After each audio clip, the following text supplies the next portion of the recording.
Hi everyone, and welcome to Ruth Reacts to Books.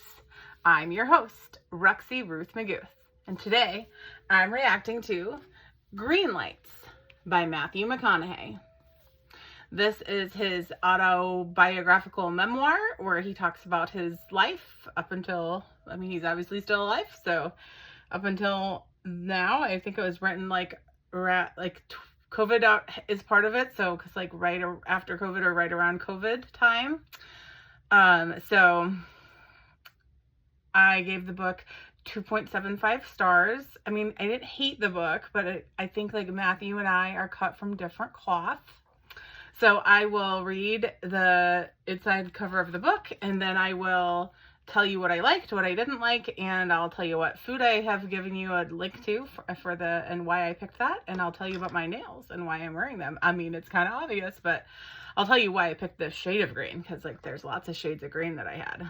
All right, so Greenlights by Matthew McConaughey. I've been in this life for 50 years, been trying to work out this riddle for 42. I've been keeping diaries of clues to that riddle for the last 35. Notes about successes and failures, joys and sorrows, things that made me marvel and things that made me laugh out loud, how to be fair, how to have less stress, how to have fun, how to hurt people less, how to get hurt less, how to be a good man, how to have meaning in life, how to be more me.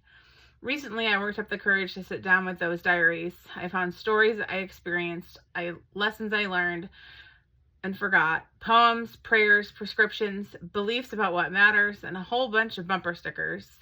I found a reliable theme, an approach to living that gave me more satisfaction at the time, and still, if you know how and when to deal with life's challenges, how to get relative with the inevitable, you can enjoy a state of success I call catching green lights. So I took a one-way ticket to the desert and wrote What You Hold Now, an album, a record, a story of my life so far. This is 50 years of my sights and scenes, felts and figured outs, cools and shamefuls, graces, truths and beauties of brutalities, getting away with, getting caught, and getting wet while trying to dance between the raindrops. Hopefully, it's medicine that tastes good, a couple of aspirin instead of the infirmary, a spaceship to Mars without needing your pilot's license, going to church without having to be born again, and laughing through the tears. It's a love letter to life. It's also a guide to catching more green lights and to realizing that the yellows and reds eventually turn green too, by design and on purpose. Good luck. And then it's signed, and it looks like probably by Matthew McConaughey, but I can't really read it because it's a scribble. So, like I said, I think Matthew and I are cut from different cloth, but that's okay. I don't necessarily want to just read about people that are exactly like me. So let's talk about what I liked about the book. So there were some inspirational things. Sure, in an entire book, there's definitely going to be some of that. The main thing that I probably got from the book was you have to really go for the things that you want in life, and he certainly did work for some of the stuff that he wanted, and really tried for some stuff, and when things weren't going the way he wanted, he would just try harder to get what he wanted. And in a way, that's a good thing to keep in mind, that if you really want something, you do have to kind of work towards it and try to make it happen for yourself. And in another way, that might be easier for some beautiful white men than it is for other people. So we also have to keep that in mind. Interesting stories about his life. I could be friends with everyone, and I would love to meet all the people I could in the world and hear their stories. So that was another thing I liked, just hearing people's stories. I'm always interested in hearing people's stories. So he had plenty of those interesting stories in this book. So that's what I liked about it. What I didn't like was I kind of mentioned about he didn't really recognize in the book that he has some major male white privilege. That really didn't come up at all. And I thought it kept coming up in my mind as I kept reading through things. And sure, he maybe grew up in a poorer family when he was growing up, but I definitely think that it helped him along the way. So to kind of think that other people could have the same things that he could have just by reading his book, maybe not so much, but that's okay.